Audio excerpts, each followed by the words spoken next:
All right, on this episode of Bowks Talking Bouts, we have a big event going down in Calgary, Alberta, and that transpires August 27th. Palace Athena putting on their sophomore event there, and in one of the top bouts here, we have Melissa Croden taking on Cornelia Holm for the bantamweight championship, and excited to be having Melissa on the show for the first time. How's the day going so far? It seems like training is progressing fairly well from what you were saying before the call. Yeah, day is really good. Did lots of footwork this afternoon. Didn't do anything super new, just kind of sharpening the sword as it should be at this time. Enjoyed a little bit of the outdoors with my dog this morning as well for a run. So keeping busy, keeping my head where it should be, staying really focused. And I'm curious, to the point of... Oh, sorry, go ahead. You're breaking up a little bit, sorry. Oh, no worries. I just was going to ask about, to the point of the focus there, you were talking about just being locked in for this one. It seems like from what I was seeing from just some different websites even, that maybe perhaps there was, a different opponent even before Cornelia Holm there. Was that the case? Was there a level of adaptation that was necessary with, the new opponent, or does that not really play into it? You're kind of just focusing on your own refinement and you're ready to take on kind of whoever, and it was an easy adaptation, I guess. It was pretty stressful actually, because I was offered about 9 or 10 opponents before this one landed. So one of my coaches and I were adjusting just where our training was at each time slightly.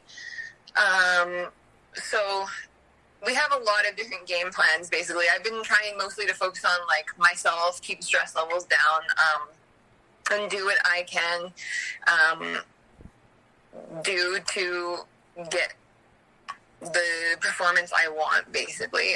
So it's hard when, especially at this level, when you should probably pay attention to who it is that you're fighting a little bit more, because as you get better, and as you move forward in a fight career, it's only going to get more difficult.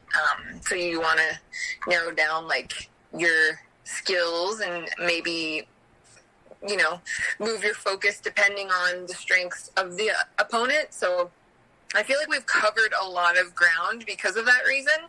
So it's been kind of interesting. I think we're doing all the right things that we need to be doing to prepare for Cornelia. So I think she's a really strong fighter from what I've seen. Lots of experience. I'm excited about it. Yeah, and you talk about from what you've seen, was there a level of tape study that had already been done even prior to this bout kind of being finalized here? Was there a familiarity with what Holm brought to the table before this kind of being the locked-in opponent? Yeah, there were some similarities between her and a few other opponents. So it won't be a huge surprise as to what we can expect. I kind of left the game planning in the hands of my coaches because I trust their insight, obviously.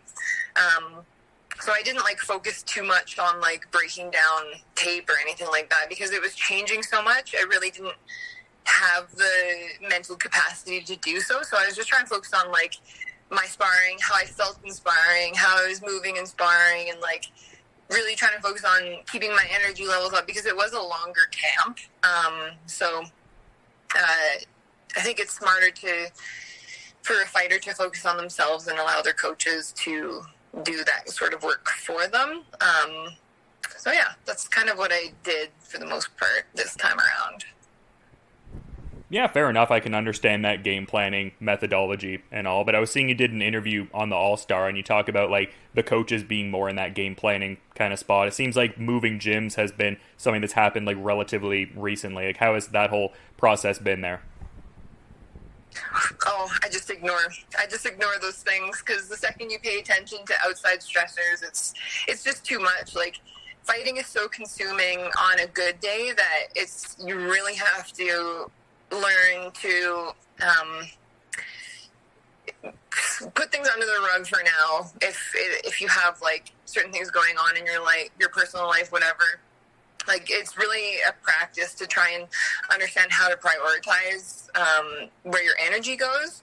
So I'm actually really excited about our move. So it hasn't been like terribly stressful because we haven't really been moving stuff. Like, we haven't physically been moving stuff as of yet. So we're probably just going to pull a few all-nighters after the fight and get all that done by the end of the month. So I've been kind of just putting it in the back of my mind, not thinking about it too much. So, yeah. Oh, okay. So part of that is like a substantial, like, moving to like another city kind of dynamic there. I mean, yeah. Sorry, I didn't know that part of it. I've moved places too, and it can be. We're staying in our hometown here in Crozes Pass. Where we're just moving spaces. Yeah, I mean, still. Yeah, our gym wasn't able to recover from COVID because it's a little more difficult to run a small business in a small town. And then when that hit, it was chaos.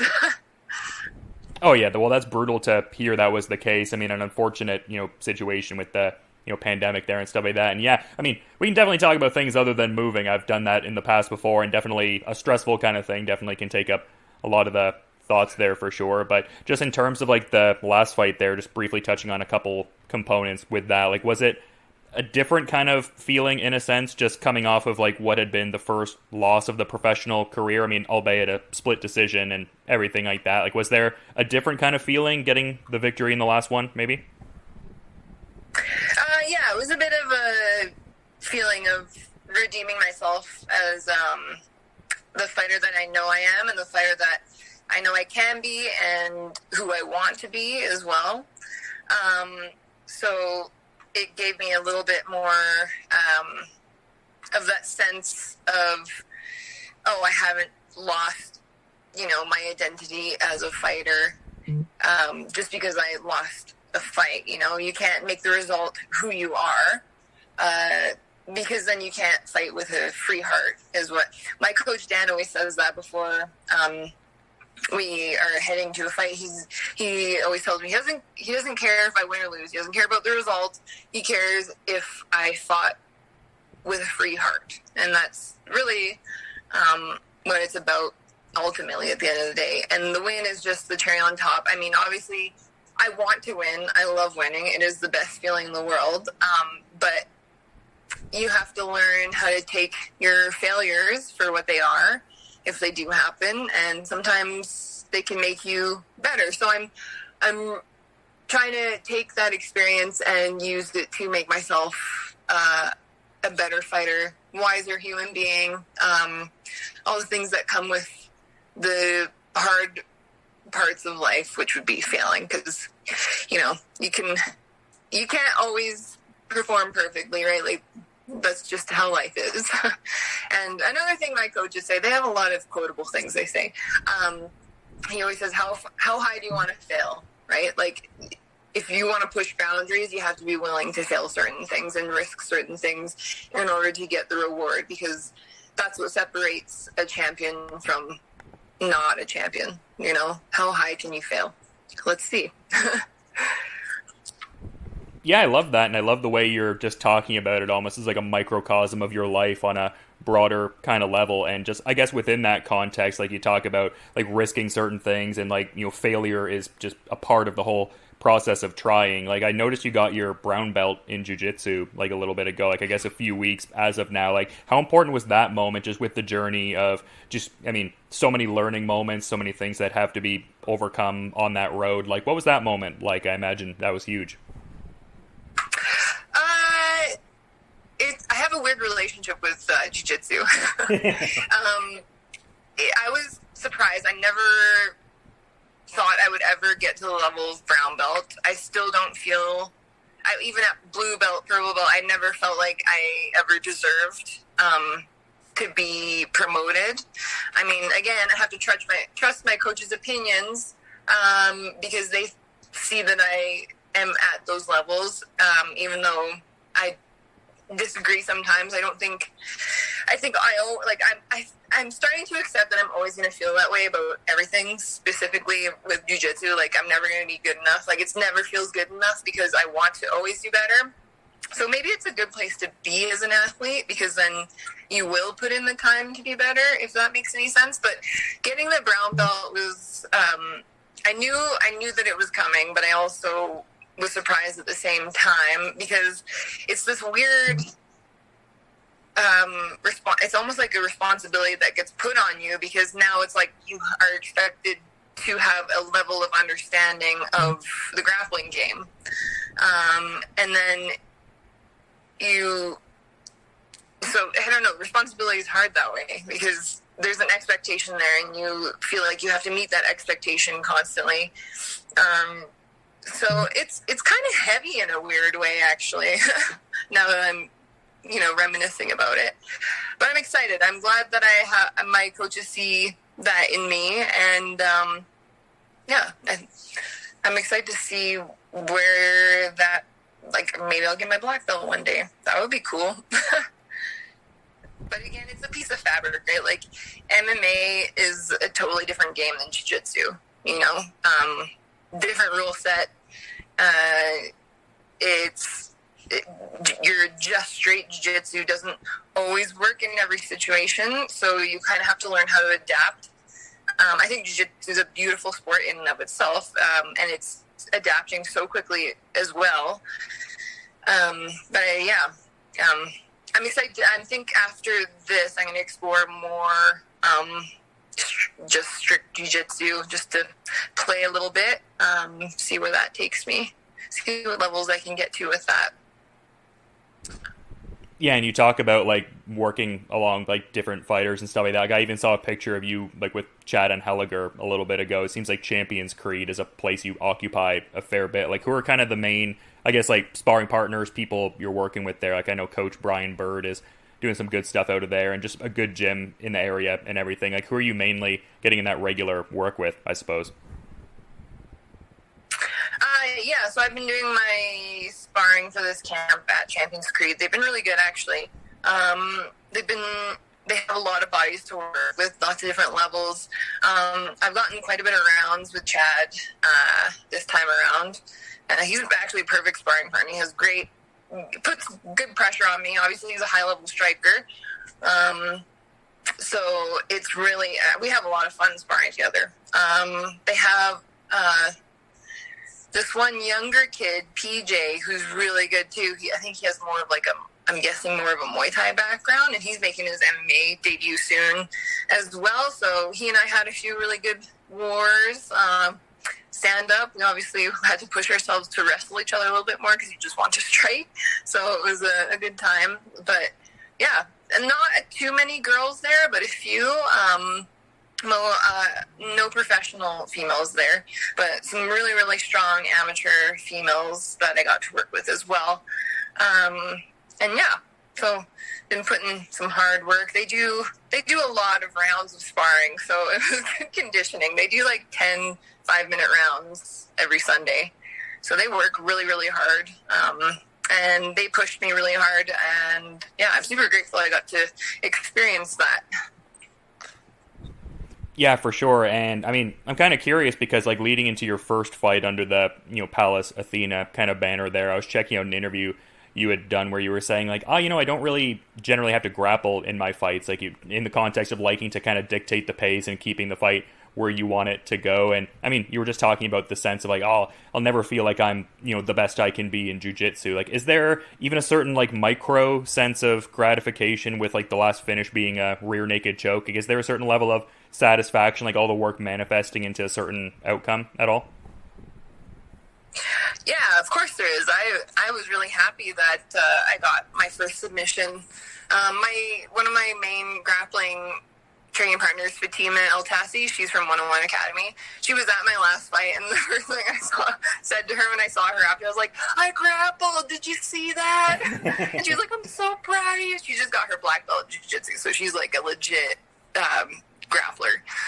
So we've been training together as well for this one, but I was really excited about that because it kind of showcased the way that I can transition quickly if I do get taken down, which is a skill that I've been working for a number of years to make sure you just don't pause at the bottom of a takedown to ensure that you're able to stand up.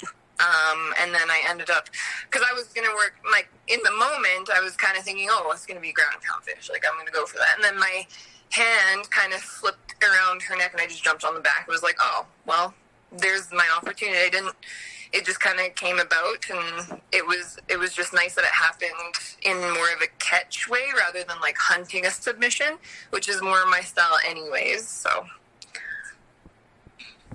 Yeah, fair enough. I appreciate the insights into all of that, and that's fun that you had that interaction, like with the outside the cage kind of dynamic there. But you strike me as someone who's like very analytical and cerebral about just the approach there. Like I saw you were shouting out the, Zen and the Art of Archery book a little bit ago there. I would think that you are an avid reader just in the sense of that's something you want to, pursue and you're interested in that. But is there any utility that has to like your, approach to fighting, the fight IQ, decompressing from that? Is there any kind of attachment like that? oh, definitely. Yeah. That's like what I'm all about as far as my training goes. It's all cognition. And I think that's a huge part of what a lot of MMA fighters might be missing, like more in the mainstream, I guess. Like, it seems like it should be an obvious thing that you train, but like that calm before the crash, like you really have to learn how to, at least I found it really difficult to like, when you're in a fight, kind of calm yourself enough, but not too much because it's not a passive sport, to be able to see how to, I guess, counter or how to move or what moment to move. It's not really like a thought process. So it's a hard thing to train, if that makes any sense, because you can't think when you're in a fight because your brain literally, parts of your brain shut down. So in training, when I'm at the gym, it's hard to kind of bring your mind in that place in order to train those certain like triggers, I guess, in the movement. Because human beings have such a like, our minds are wild. Like our thoughts are always going like from one place to another. They appear constantly. So it's hard to quiet them to be able to like focus on, the task at hand. So like a lot of stuff, like just to share a little bit what I was working today, we were working like your trigger movements. So basically movements that work, like movements that work against anything. So if somebody steps in for a jab, I know I'm going to maintain distance in order to do this, if that makes any sense. So I'm really doing a bad job at explaining this. But yeah, it's just exploring how to train in that state of flow, I guess, is something that I practice all the time, or at least I ironically think about all the time. Or I'm always exploring it. Like I read a lot about it. Even like this camp, I actually read a lot of books about special ops guys like Navy SEALs. Like I read Tim Kennedy's new book. Oh, okay. Holy crap. If you haven't read that book yet, it's insane. That guy has so many insane stories, and like he has failed so much in his life and has become like 1,000 times the man because of it. And that kind of stuff really inspires me. And I think he kind of like secretly, without knowing, has done a lot of the things that I would like to do with my mind, if that makes any sense. I may have butchered what I've been trying to express, but yeah. No, I get what you're laying down for sure. I mean, I guess you have similar Tim Kennedy vibes in certain regards, like the fighting, just the general cerebral kind of approach. I've seen a couple videos of you firing off the guns and stuff like that. So some similarities there from what I can tell. Mm-hmm. Oh, I love guns. They're the best. They're so much fun to train too, and it's not separate. Like to me, firearms training isn't separate from my fighter training. Not that I'm going to go and assault someone, obviously, but more so the practice of it. And the fact that you're holding a live, like if you're shooting with live rounds, like you have to focus that much more because it's dangerous to move around with loaded firearms, because a lot of people don't actually train guns that way unless they're like 3-gunning, which I don't think we can do in Canada anymore, unfortunately. Yeah, I'd seen a post though where you were kind of like likening, or rather like, bringing up the words of John Wick, like some sort of quotation there, and I thought that kind of was fun in the context of you being part of a film yourself. Like obviously you're very focused on your fighting endeavors, but I saw you had an IMDb credit there for chokehold and everything like that. What was that whole experience like? Was that, a gratifying, enjoyable thing? Is it something you would like to do maybe more of down the line? I'm definitely interested in doing stunt work maybe down the line, but I think I'm too big. A lot of actors are short, and I'm like 5'10", so I honestly think I'm too big of a lady. But it would be really cool to do that. Like, I would love to do like wire work, or even if they needed someone that is good with moving with firearms, like that would be really, really cool. But my roommate Jen, she's also a fighter. She did a bit of stunt work for The Last of Us. So there's like this list you gotta get on. It's kind of a weird thing. Once you're on the special stunt list, you basically get work all the time. But it's a hard world to get into, I think. And yeah, but I would love to do that. It'd be so much fun. And the money is insane. Like, you make a lot of money in film. So it'd be like easy. Like, I already know how to do all the things. I've already invested my time in learning how to move, right? So, but it's like, they're really specific about matching size to the actor if you were to be like a stunt double, basically. So everyone's too dang short. Yeah, when you were saying that, I was like, oh, I feel like that would work more in the action hero favor. Like, there's a certain, like, presence to it. But I get what you mean in the context of, like, there needing to be, like, a stunt double kind of thing. Yeah. Yeah, but that's cool. Sorry, go ahead. One day, maybe. Yeah, I love that, but we have many more chapters in the fighting story to unfurl, or at least I hope so. And yeah, to that point, I appreciate you coming on and giving some great fights, or some insights ahead of the next fight, rather. Getting a little tongue-tied there, but it's a big fight, and I'm excited about it. I guess, like, one of the last kind of parting questions I had, because you're talking about, like, wanting to get more familiar with, like, competition and, like, that particular, like, flow state and everything like that, is a lot of that just, like, looking to maintain a certain strength of schedule going forward. Like, would the desired outcome be to capture the title here and then to log a defense soon thereafter? Like, obviously not overlooking your opponent, but in the context of wanting to, keep getting in that flow state, I guess. So can you repeat the question or rephrase it? Oh yeah, no worries. Just like you were talking about that, like, flow state that's in competition and kind of unique to that, like, in a way where you're not overlooking your opponent. Would the desired outcome be to, win the belt, defend it as soon as you can thereafter, and just kind of have that strength of schedule so you can have more, like, flow state moments, I guess? Yeah, definitely. Yeah, I always want to continue to evolve.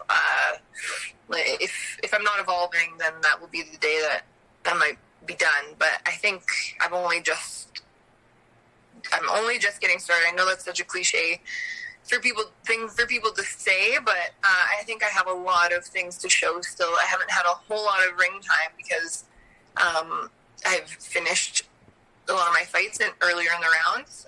So I'm excited to show more of what I can do, more of what I've been working on for the last 10 or so years. So, yeah, I think I've matured more too, and I'm a little bit more aware of my strengths and weaknesses, and a little bit more open to move towards my weaknesses as well, which in turn makes me a stronger fighter. So I'm excited about all that kind of stuff. Yeah, I'm excited to explore all of it. Yeah, well, you've had quite a journey. I mean, a lot of the different spaces you've learned at, like Syndicate, MMA, and Toshido, from what I was seeing over the years. But yeah, no, really excited to, see this upcoming fight and just the latest version of what you present and what you have as, like, a, skill set as a fighter there. But yeah, you've been really good with your time. I don't want to take up your whole day there and everything like that. So to that point, is there maybe anything you might want to add as a parting thought as we're wrapping up here, Melissa? Yeah, I think that covers the bases of the questions. I just have to, I guess I could say thanks to all my training partners here in the past.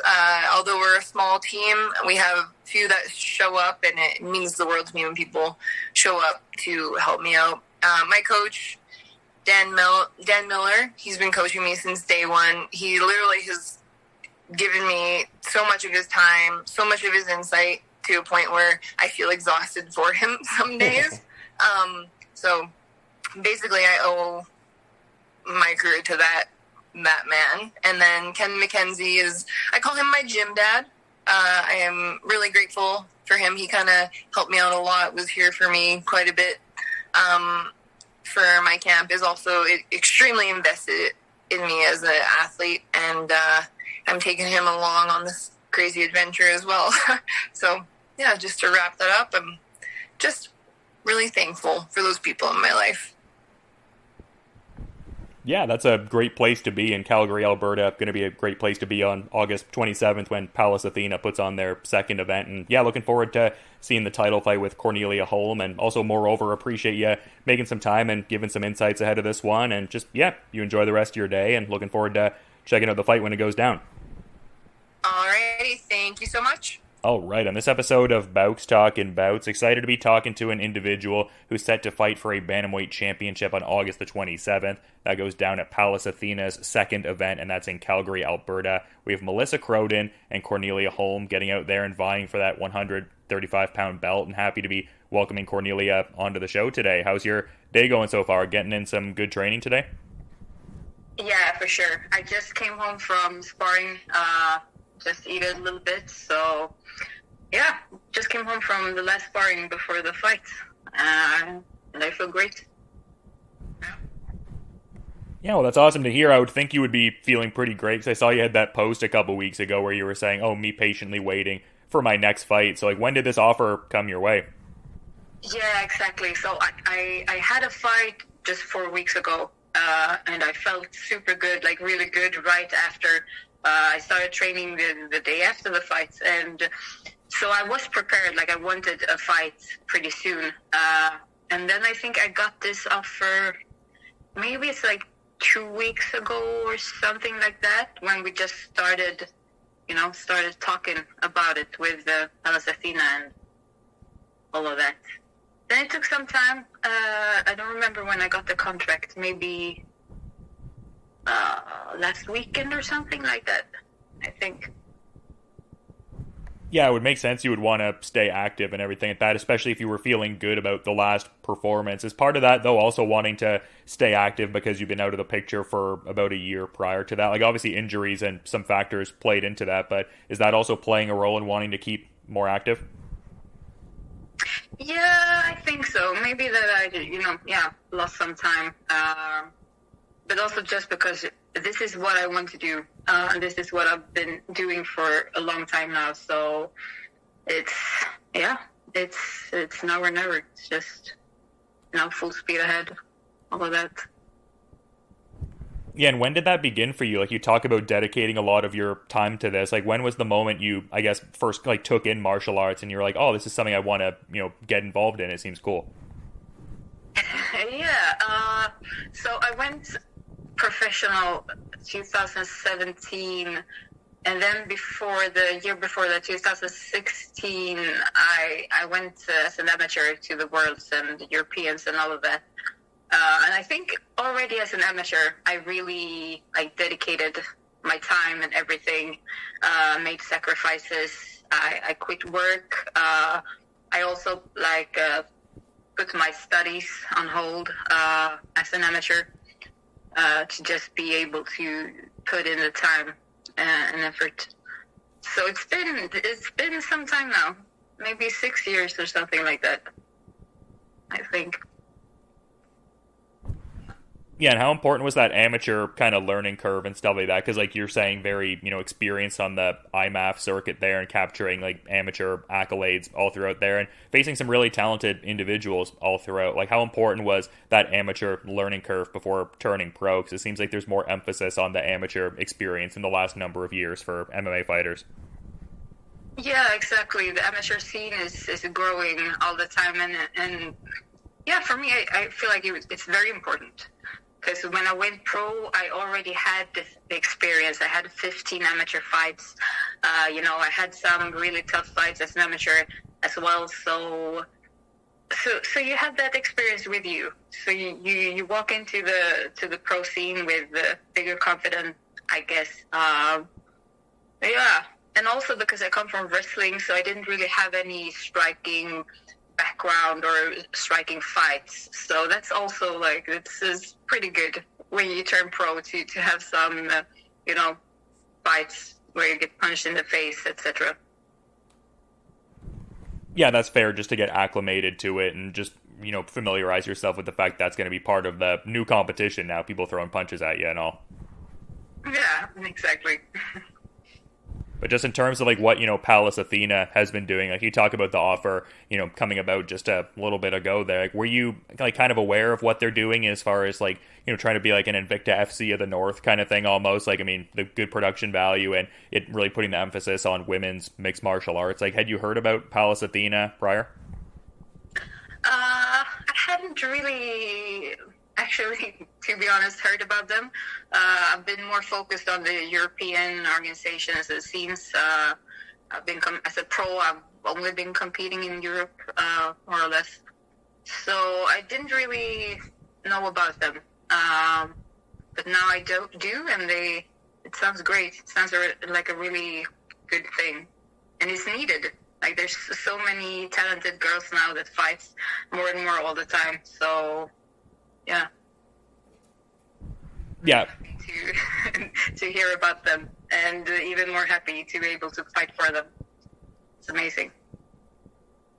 Yeah, and you talk about like fighting internationally being a bit of a newer kind of thing. Are you excited for, that part of it, just getting out to a different country and, competing at something you've been like really refining your skills at for a while now? Yeah, I'm super excited. So this is my first.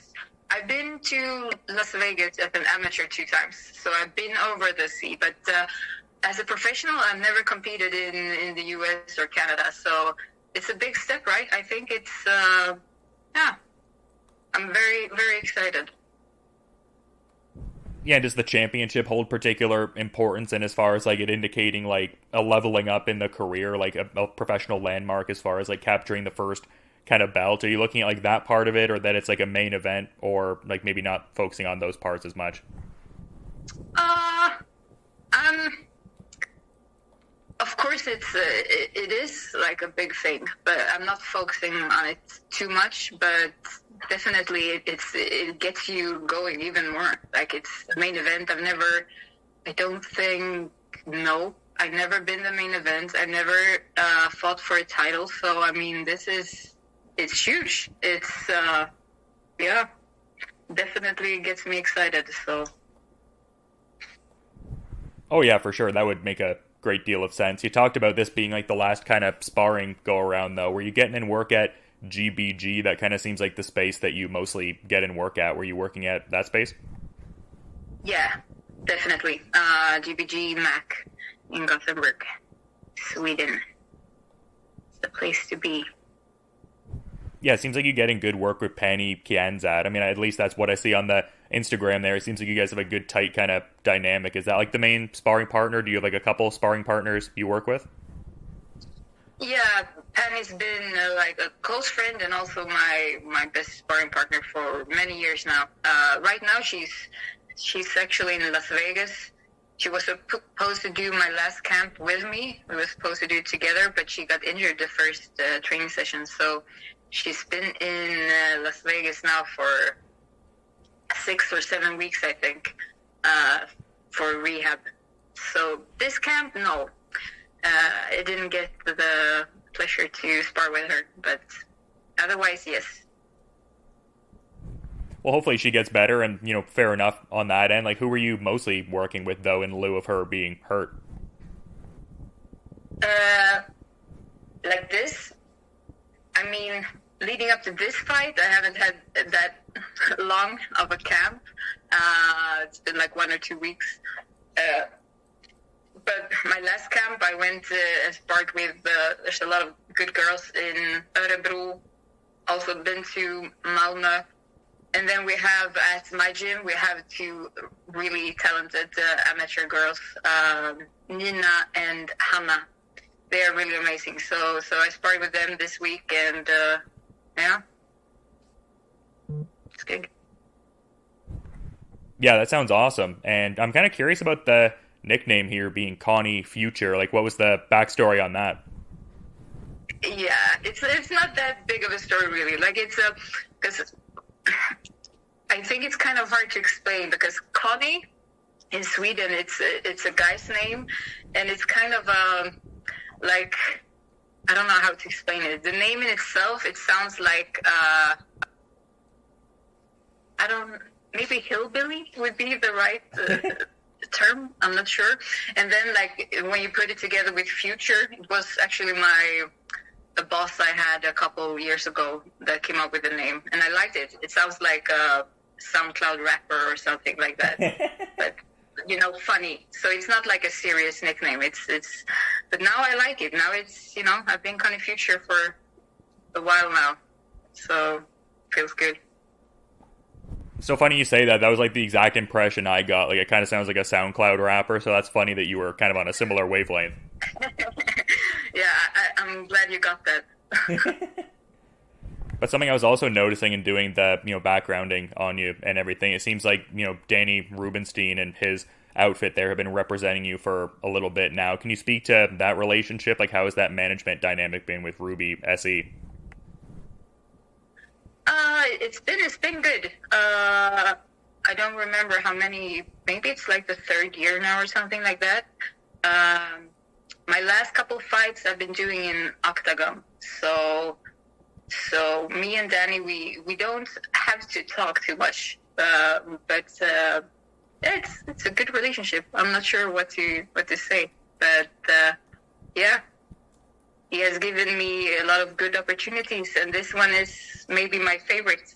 I'm hoping it will be my favorite opportunity. Definitely.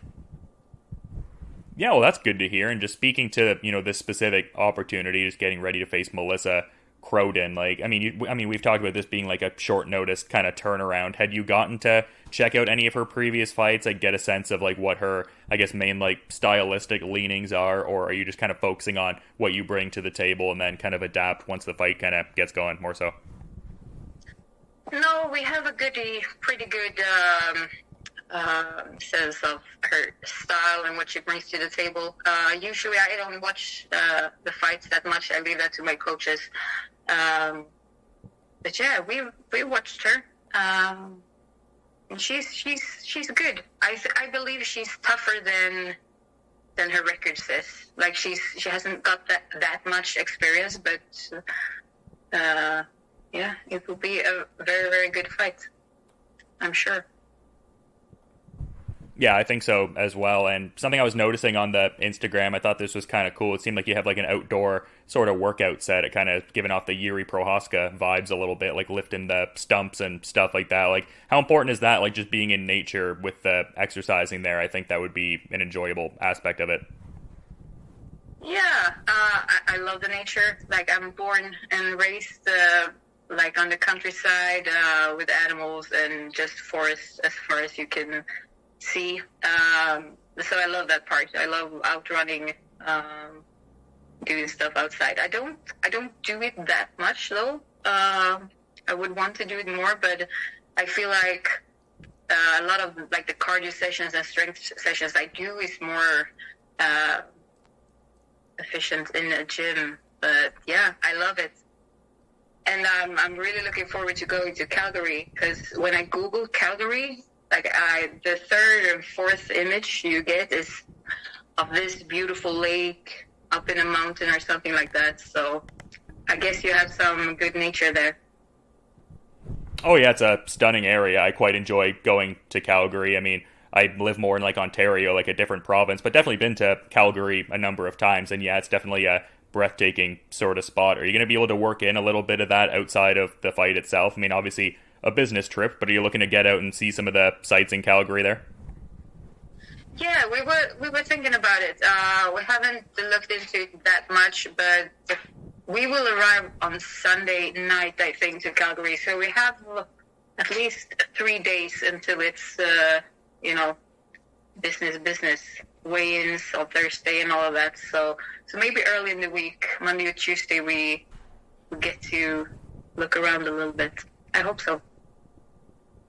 Yeah, well, I hope you get the chance to do that as well. But yeah, very much excited to, check out this fight and everything. And I do appreciate you making some time to come on the show, but I want to be mindful of the rest of your schedule there and everything, Cornelia. So is there maybe anything you might want to add as a parting thought as we're wrapping up?